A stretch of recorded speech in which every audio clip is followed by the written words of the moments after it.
형제 마음에 울리는 이야기 나눠주셔서 감사드립니다. 마침 예배당 오는 길에 저희도 그 이야기 하다가 왔거든요. 그래서 젊었을 때는 제가 와이프를 데리고 사는 줄 알았어요. 살다 보니까 데리고 살아주는 것 같아요. 그래서 요즘은 그렇게 깨닫고 있습니다. 혼자 살았으면 어떻게 살았겠습니까? 그래서 감사하게 살고는 있는데 감사하다는 생각은 늘 있지만 그게 반드시 삶으로 표현되지는 못할 때도 또 많은 것 같아요. 그래서 성령님의 인도하신 가운데 우리가 점점 더 그리스도의 모습으로 변해간다면 그 속에 또 많은 변화들이 있지 않을까. 그런 변화를 향해서 가는 모습에 대해서 진솔하게 나눠주셔서 감사드립니다. 예배를 시작하는데 동경제 찬양 시작할 때 사람들이 너무 교제 뭐라고 이걸 표현해? 교제 미쳤다고 그러면 좀 그렇고 얼마나 반가우면 그냥 교제가 고팠다. 맞습니다. 제가 좀 좋은 표현을 쓰도록 노력을 하겠습니다. 죄송합니다. 자극적인 표현 쓴다고 여러분이 피드백을 주셨는데요. 네, 그 점 사과드리고요. 제가 자극적인 표현을 좋아하는 것 같습니다. 아무튼 교제가 되게 고팠는데 이렇게 예배당에 한 달에 한 번 정도 지금 돌아가면서 바이블 떡별로 오시잖아요. 그래서 오시면 정말 너무너무 반가워하게 되고 백신 접종도 이제 한 10%를 넘어섰다랍니다. 12% 정도라 그랬죠. 거기에 가속도가 붙으면 머지않아 가을에는 우리가 예배당에서 얼굴 볼 날이 있지 않을까 이렇게 생각하면서 오늘도 가정에서 예배 드리시는 분들 바이블톡 예배 할당된 날짜 당일날 기쁘게 나와주시기를 나오시면 후회가 없습니다. 집에만 앉아 계시는 것보다 아무래도 그렇죠. 예전에도 군대에서 그 차례를 지내면 원격 차례 이런 거 했었습니다. 제가 군에 있을 때도. 근데 부모님 얼굴 보고 같이 밥 먹는 거하고 멀리서 그냥 차례만 지내는 거하고 다르잖아요. 그래서 어쨌건 우리가 예배로 만나는 것이 얼마나 중요한 일이었는지를 다시 한번 깨닫게 하는 시간이 아닌가 싶습니다. 오늘 설교 제목은 듣고 말합시다입니다. 듣고 말합시다. 이것만 이 제목만 듣고도 막 생각이 많이 되시겠지만 여러분 상상하는 그런 주제는 아니고요. 말씀 속에서 생각하고 느낀 바가 있어서 나누고자 하는 말씀드립니다. 사실 이렇게 요즘 좋은 일들이 많습니다만은 교회 안에도 여러 가지 좋은 소식들이 이렇게 많이 있습니다. 또 이렇게 좀 더 예배 모임이 이제 돌아가면서 하지만 점점 더 좀 활성화된다 그런 느낌도 있고요. 아무튼 좋은 소식은 되게 많은데요. 오늘 말씀을 통해서도 우리 가운데 그런 풍성한 소식들이 더 넘쳐나기를 바랍니다. 마가복음 7장 32절로부터 37절 말씀입니다. 그런데 사람들이 기먹고 말더듬는 사람을 예수께 데리고 와서 손을 얹어주시기를 간청하였다. 예수께서 그를 무리로부터 따로 데려가서 손가락을 그의 귀에 넣고 침을 뱉어서 그의 혀에 손을 대셨다. 그리고 하늘을 우러러보시고서 탄식하시고 그에게 말씀하시기를 에바다 하셨다. 그러자 곧 그의 귀가 열리고 혀가 풀려서 말을 똑바로 하였다. 예수께서 이 일을 아무에게도 말하지 말라고 그들에게 명하셨으나 말리면 말릴수록 그들은 더욱더 널리 퍼뜨렸다. 사람들이 몹시 놀라서 말하였다. 그가 하시는 일은 모두 훌륭하다. 듣지 못하는 사람도 듣게 하시고 말 못하는 사람도 말하게 하신다. 듣고 말합시다. 이게 여기에서 나온 제목입니다. 주님께서 귀먹고 말더듬는 사람의 귀를 열어주시고 또 입도 열어주신 사건이었어요. 읽다가 보니까 멈칫 코로나 시대에 침 뱉어가지고 혀에 이렇게 순간 멈칫했습니다. 제가 놀라운 기적이죠. 얼마나 기뻤던지 그 사람 또 그 사람 주변의 사람들은 예수님의 주의에도 불구하고 널리 그 소식을 퍼뜨립니다. 여러분이라면 여러분이라 할지라도 그렇게 하지 않겠습니까? 그 신기한 체험, 또 그것을 가능하게 했던 예수님에 대해서 말하지 않고 어떻게 배기겠어요, 그죠? 네. 그래서 첫 번째, 주님이 듣게 하신다입니다. 이 사람이 귀가 열렸을 때 처음 들은 것은 뭐였을까요?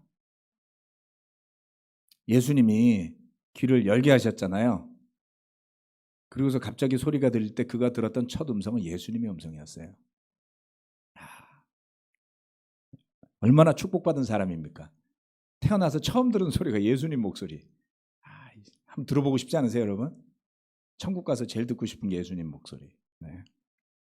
우리의 귀는 열려 있을까요?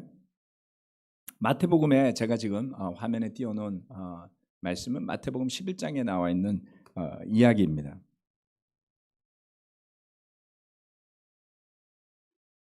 주님께서 사람들의 그 태도를 보시면서 이 말씀을 비유를 든 거예요. 이 세대를 무엇에 비길까?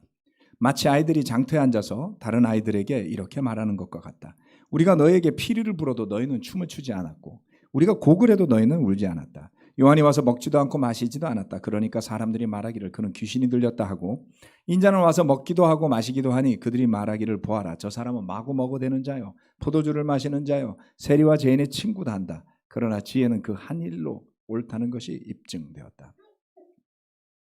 장터의 아이들의 놀이를 비유로 얻은 겁니다. 여러분 애들끼리 노는 거 보면 어때요?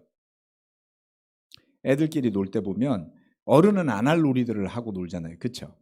근데 그 놀이를 하는 걸 보면 이게 그 뭐 흉내내는 놀이 이런 거를 했던 모양입니다. 근데 아이들은 누구 하나가 그 어떤 장단을 뭐 이렇게 뭔가 이렇게 흥에 겨워서 놀이를 하면 주변에서 장단 맞추는 것을 잘 하죠. 어른들은 팔짱 끼고 쳐다보는 편입니다. 하지만 젊은 사람들은 거기에 이제 맞춰서 흥을 돋구고 반응하고 즐기는 일들이 많죠. 그런데 그 놀이는 굉장히 극단적이었어요. 하나는 피리를 불면 춤을 추고 노래를 부르고 또 다른 하나는 곡을 하면 우는 놀이였던 겁니다. 그러니까 굉장히 감정의 폭이 큰 그런 놀이들이었죠. 그런데 그렇게 피리를 부르도 춤을 추지 않고 곡을 해도 울지 않으면 구경꾼이지 같이 함께 노는 아이들은 아닌 것이죠. 요한은 광야에서 사역을 펼쳤습니다. 그는 메뚜기와 석청을 먹었다고 했죠. 그러니까 먹지도 않고 마시지도 않았다라고 하신 말씀이 맞습니다. 그는 잔치의 자리에 가지 않았습니다. 우리가 잘 알듯이 예수님은 사람들의 초대에도 응했고요. 그리고 베풀어진 음식들을 먹으면서 즐기셨어요. 사람들이 요한을 보면서는 이렇게 이야기를 먼저 한 것입니다. 귀신이 들렸다. 저 분명히 미친 것 같아. 사람이 어떻게 메뚜기하고 석청만 먹고 살아? 예. 석청은 요즘 생각하면 좋은 거라고 생각할 수 있지만 여러분 메뚜기 들어보셨어요? 옛날에는 벼메뚜기 잡아 먹었잖아요. 그것만 먹고 어떻게 살아요?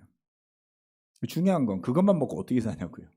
석청은 꿀이니까 비싸서 몸에 좋다라고 생각할 수 있지만 사람이 그것만 먹고 어떻게 삽니까?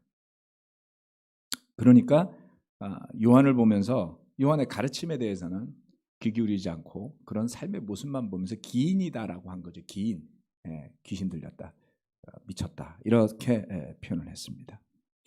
그런데 예수님은 반대였습니다. 주님은 마을을 가리지 않았고 심지어는 예루살렘 성전에서도 오셨었죠. 찾아가는 사람들의 집도 가리지 않습니다. 바리새인의 집에도 갔고요. 그리고 세리의 집에도 갔고요. 그리고 죄 많은 사람들도 만났습니다. 그들과 만나면 먹기도 했고 마시기도 하고 떠들기도 하고 즐기기도 하셨어요. 그랬더니 이제는 마구 먹어대는 자다. 포도주를 마시고 세리와 죄인의 친구다. 막 산다. 이렇게 비판을 했던 것입니다. 세례 요한을 보고 저 사람 사람들과 어울리지 않아. 저렇게 살면 안 되지. 예언자는 사람들 속에서 와서 말을 해야 되지. 광야에 가서 뭐 하겠다는 거야. 이상하잖아. 이렇게 말했던 예수님을 보면서는 맞아. 예수님처럼 해야지. 이렇게 말해야 되는데 이렇게 하건 저렇게 하건 비난하는 태도를 보면서 일침을 놓았죠. 그러면서 주님이 말씀하셨어요. 지혜는 그 한 일로 옳다는 것이 입증되었다. 주님이 하신 일은 무엇이었습니까? 사람들을 고치는 일이었습니다.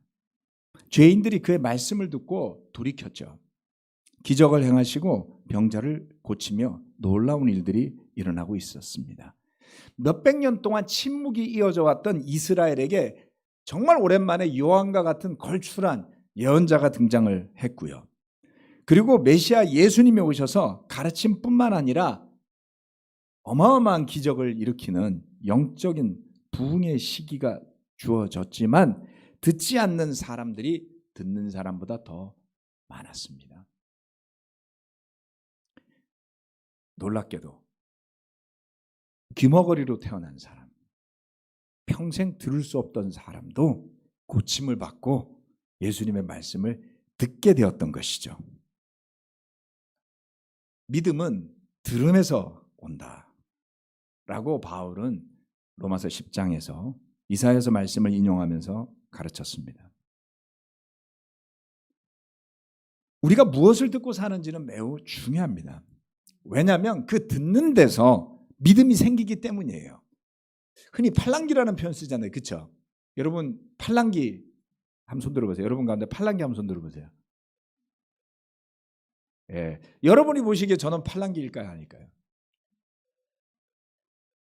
아닐 것 같아요? 기예요. 잘 아시는 분도 있네요. 네, 아닐 것 같지만 팔랑귀입니다. 사실 우리는 다 남의 말을 들으면 영향을 받습니다.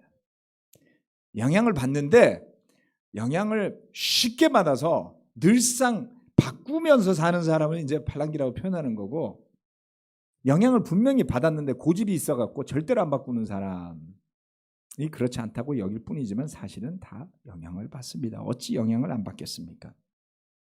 그렇다면 중요한 건 뭘까요? 무엇을 듣느냐가 중요한 거예요. 여러분 뭘 듣고 사세요? 결국 듣는 것에 영향을 받지 않습니까? 그래서 신문도 늘상 보던 신문 말고 다른 신문 한번 보세요. 유튜브도 늘상 보던 유튜브 말고 다른 거 한번 보세요. 방송도 늘상 보던 방송이 아닌 다른 걸 한번 보세요. 그러면 다른 세상이 보이잖아요. 다양한 것이 좋은 것 같습니다. 네. 저는 태어나기는 강원도 화천에서 태어났고요. 집안은 경북 성주 배씨 집안입니다. 그런데 전라도에 가면 좋은 게 그렇게 많더라고요. 색다르잖아요. 그렇죠? 성주에도 먹을 게 별로 없고요. 대구에도 먹을 게 별로 없고요. 경주 가면 정말 맛없고요.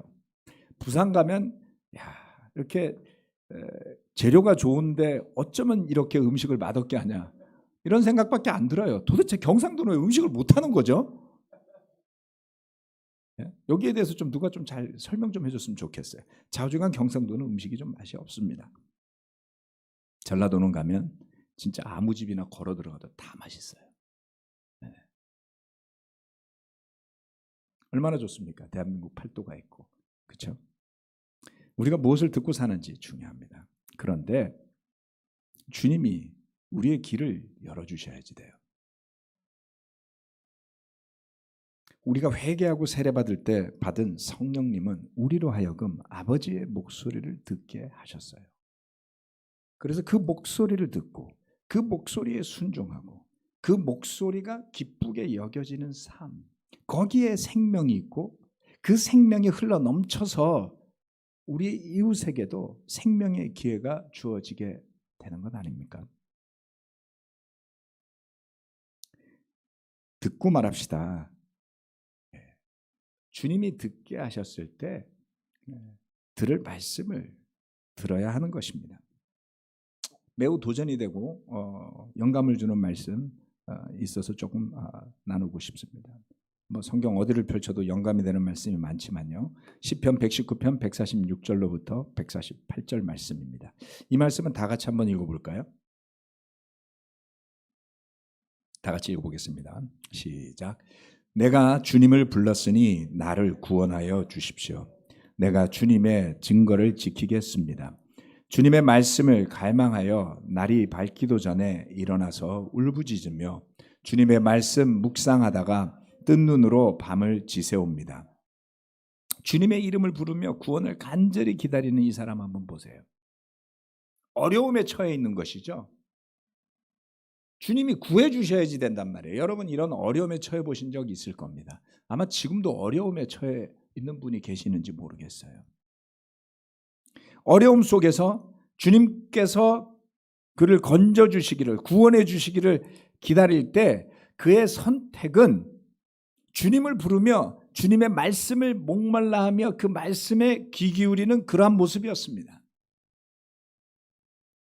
우리가 어려운 지경에 처해 있을 때, 뭔가 답이 보이지 않을 때, 내가 어디로 가야 할지를 모를 때 먼저 손이 가고 먼저 마음이 가는 곳은 어디입니까? 얼마나 괴로우면 날이 밝기도 전에 일어나서 울부짖을까요? 여러분 밤잠 설치신 적 있지 않아요? 저도 가끔은 밤잠을 설칠 때가 있습니다. 자주는 아니지만. 네. 그런데 그렇게 날이 밝기도 전에 밤잠을 설치다가 일어나서 울부짖으며 주님의 말씀을 묵상하다가 뜬 눈으로 밤을 지새웁니다. 구하는 것이 굉장히 강렬했어요. 그리고 구원이 간절했습니다. 그럴 때 그는 그의 갈등과 그의 고민이 말씀을 묵상하는 것으로부터 힘을 얻게 되는 것이죠. 참 오래됐습니다마는 함께 밤을 새워 기도를 드린 적이 몇 번 있었습니다. 서로 돌아가면서 모인 형제 자매들이 흩어져서 기도하고 모여서 기도하고, 그래서 밤새서 기도를 하면서 교회가 모여서 뭔가를 위해서 구했던 적이 있었죠. 물론 교회 형제 자매들이 다 밤을 샜다는 뜻은 아닙니다. 제가 동경에 있을 때 동경교회 전임들이 다 같이 모여서 밤새서 기도한 적도 있었고요. 그게 좋아서 제가 책임지고 있던 프리엄 미니스트리 형제 자매들 중에 몇몇 분들 모여서 밤새서 기도한 적도 있었습니다. 돌아가면서 성경 말씀을 낭독하면서 밤을 샌 적도 있었습니다. 어느덧 제자가 된 지 많은 시간이 흘렀는데요. 참 얻은 것도 많고 배운 것도 많습니다. 어수선하던 교회나 또 정신없던 제 가정도 많은 것들이 안정적이 되었습니다. 그런데 많은 것이 안정적이 되면서 아쉬운 것은 갈급함이 내 안에서 사라지는 것은 아닌지 하는 생각이 드는 겁니다. 너무 부족함이 없는 것 아닌가? 감사함은 있어요. 감사함은 있는데 이런 갈급함이 부족한 상태.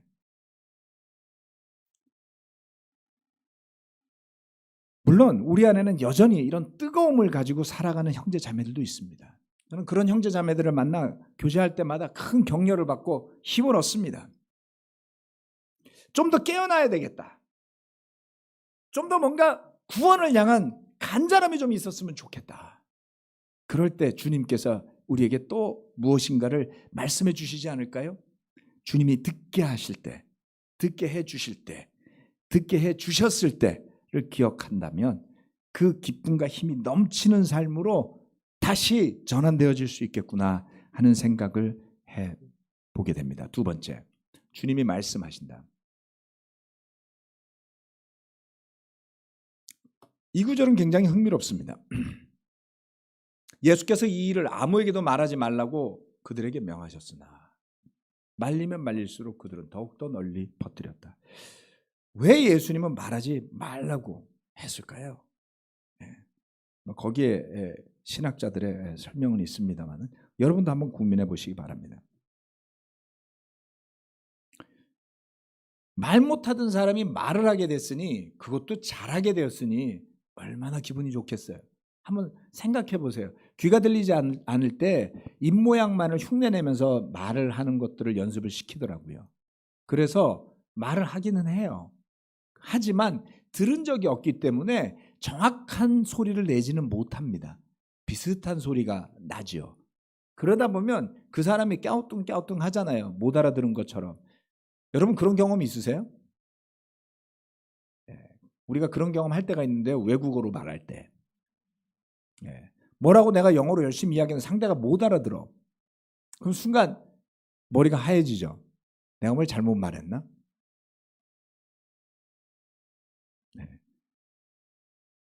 저도 그런 경험이 있습니다.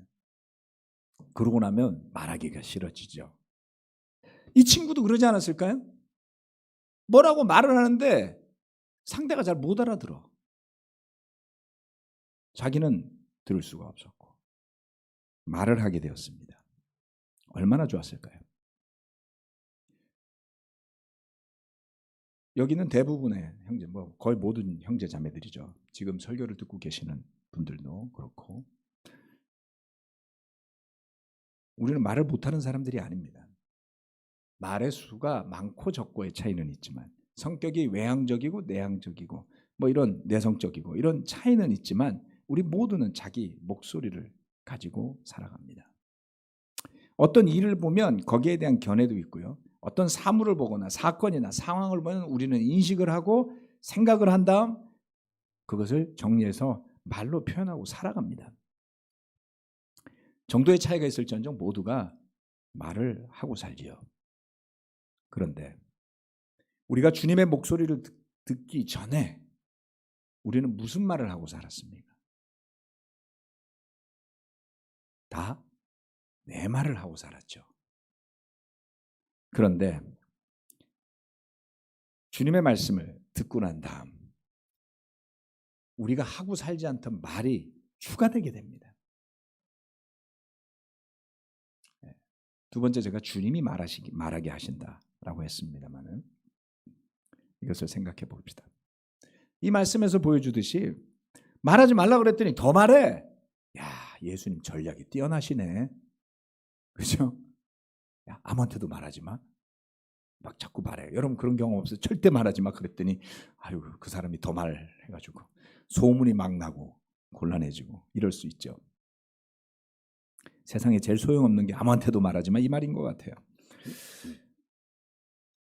물론 예수님이 그런 뜻으로 하신 건 아니었을 거예요. 그런데 말릴수록 더욱더 널리 퍼뜨렸어요. 이 사람만 그런 게 아니라 이 36절 말씀을 보면 그들이 이렇게 얘기하겠습니다. 그들은 더욱더 널리 퍼뜨렸다고요. 한 명이 나왔는데 왜 그들일까요? 데리고 온 사람들이 있었잖아요. 예수님한테 데리고 왔어요. 자기가 아니라 이 사람이 나왔는데 데리고 온 사람들도 화들짝 놀라면서 예수님에 대한 이야기를 전하기 시작한 겁니다. 한 명의 변화의 영향력이 이런 거예요. 듣고 말하게 된 사람은 하나였지만 그와 함께 온 사람들도 그 영향을 같이 받았던 겁니다. 이것은 그들이 전하는 것은 정말 마음에서 우러나온 것 아닌가요? 누가 시켜서 하는 게 아니잖아요. 그렇죠? 우리 교회가 많은 것을 참 잘하는 교회였고 잘했는데요. 굳이 살짝 아쉬운 것을 이야기하라면 전도에 관해서 너무나 기쁘게 하는 것도 많았지만 하라 그래서 한 것도 있었던 것 같아요. 그거는 돌아보면 굉장히 아쉬운 대목이에요. 그죠? 안 시켜도 했을 텐데. 그럼 굳이 시켜가지고 서로가 힘들어지게 되고 나중에 서로 사과하고 이러는 과정을 우리가 좀 겪었잖아요. 그런데 그 원형을 찾아보면 여기에 있습니다. 주님이 말하게 하신 거다. 저는 이렇게 봐요. 어떻게? 그 사람의 귀를 열어주었고 그 사람의 입을 열어주셨기 때문에 그 사람은 말하게 된 거예요. 누구에 대해서? 예수님에 대해서요. 주님 때문에 견딜 수 없어서 말하게 되는 것이요. 그것이 가장 훌륭한 전도의 말씀입니다. 여러분 이런 경험을 좀 하셔야지 됩니다. 도대체 예수 믿는 게 뭐가 그렇게 좋아서 예수를 믿고 회개하고 세례를 받고 변화되는 게 얼마나 좋으면 그 이야기를 안 하면 못 견딜까? 지난주에 3시 반 국제부 예배 전에 왕신시라는 자매가 세례를 받았습니다. 어머니가 싱가포르 교회 제자인데 한국 분이세요. 그래서 그 세례 장면은 예배당에 모인 사람들뿐만 아니라 유튜브가 아니죠, 이거 줌으로 싱가포르 교회 형제자매들이 막 참가한 거 한 40명 가까이 봤어요. 네. 반가운 얼굴들도 있었습니다. 제가 몇몇 사람들 알고 지내는 분들이었고요. 아주 진풍경이었죠. 어려서부터 교회를 다녔지만 이제 직장인이 되었습니다. 다 커서. 제가 싱가포르에 갔을 때 중학생이었던 것 같은데 한 3, 4년 전에 한국으로 왔습니다. 엄마 나라에 가서 한국어도 배우고, 그래서 한국어 잘합니다. 그래서 한국말로 하시면 돼요, 이 친구랑은. 틴 때 세례를 받은 게 아니라 뒤늦게 세례를 받은 셈이죠. 네, 아주 좋은 케이스이기도 합니다. 그런데 이 세례만큼이나 인상적인 것은 그 예배 자체였어요. 얼마 전에 세례받은 오민우 형제 설명드려서 아시죠? 근데 얼굴을 못 보신 분들이 많을 거예요. 예배는 3시 반에 나오기 때문에. 이 형제가 그 폴란드에 있는 LG 자회사에 취직이 되어서 지난주 출국을 했습니다만 마지막 예배였어요. 잠시 나가는데 막 누구를 데리고 오더라고요. 가기 전에 사촌 동생을 초대해서 예배에 온 거예요. 또 왔다 갔다 하는데 이제 미국으로 귀국을 해야 되는데 아키라고 알렘이라는 부부가 있습니다. 한 2년 전에 한국에 오셨었어요. 계약이 만료가 되어서 이제 곧 출국하시는데 그 알렘 자매가 또 친구를 막 데리고 예배당에 들어오고 있더라고요. 엘리베이터를 타고 주차장으로 내려가는데 성경 공부하고 있는 친구가 또 누구를 데리고 오고 있었어요.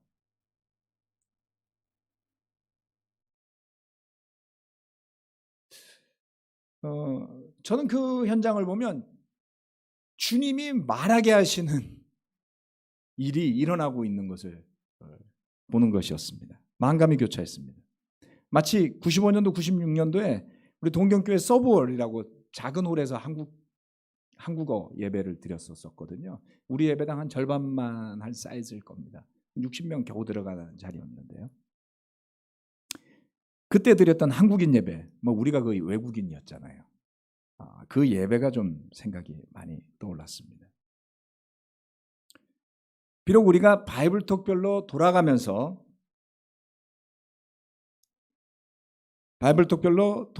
예배를 드리기 때문에 모두가 모일 수는 없을지 모르겠어요. 하지만 비슷한 일들이 결혼부에서도 또 우리 싱글 미니스트리에서도 일어나고 있다라는 이야기를 듣습니다. 즉 누군가는 주님이 말하게 하셔서 말하면서 살고 있는 것이죠. 우리 삶에 아무런 숙제나 문제가 없어서 그런가? 그것은 아닙니다. 그 사람이 귀가 열리고 입이 열렸다고 해서 뭐가 변했을까요? 엄청난 기적은 있었지만 먹고 사는 현실은 여전히 그 앞에 어려움이 아니었겠어요? 하지만 예수님에 대한 기쁜 소식을 전하는 일, 예수님을 말하는 일, 그것은 이어지는 기쁜 소식이었습니다. 성경 공부 또는 성경 토론이라고도 저는 요즘 이야기합니다만 토론을 하시건 공부를 하시건 말씀을 통해서 복음을 알아가는 분들이 우리 가운데 늘고 있다는 기쁜 소식을 많이 접하게 됩니다.